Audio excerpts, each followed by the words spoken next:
Alright, so I'm just going to talk about the Nationals real quick. So, the Nationals are the country party. They represent people out in the bush. Like places such as Camberwell, Burke, Orbost, Wodonga, uh, Maryland, I think. Camberwell, I think I've already said that.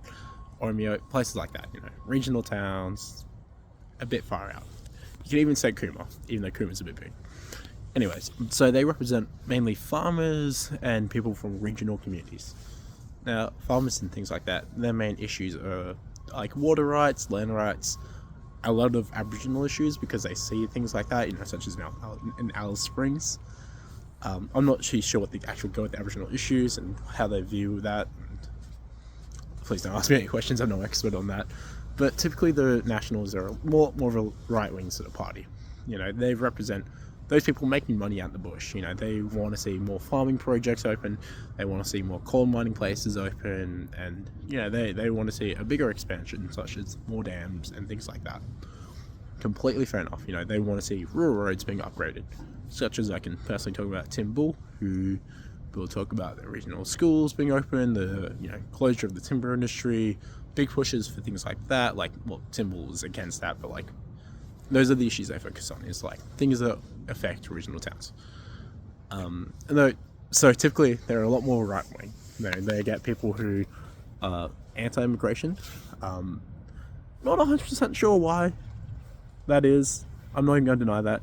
They get people who are anti-climate change. For information about that, I'd be looking at Jared Chronick's first interview with Karl Stefanovic. He goes on about how he explains the 5-degree temperature difference, I think, or the 2-degree temperature difference that they're expecting to increase, I think.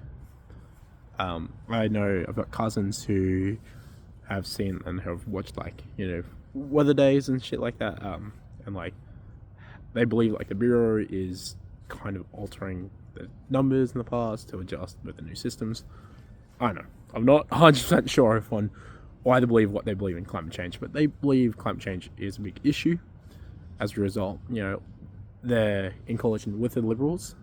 The Liberals and the Nats, they have a lot more in common than they have, apart. They're the fucking enterprising parties that can, if they work together, they can create policies that would better affect their constituents. So as a result, they typically bring the Liberals more right-wing and more to the right of the centre.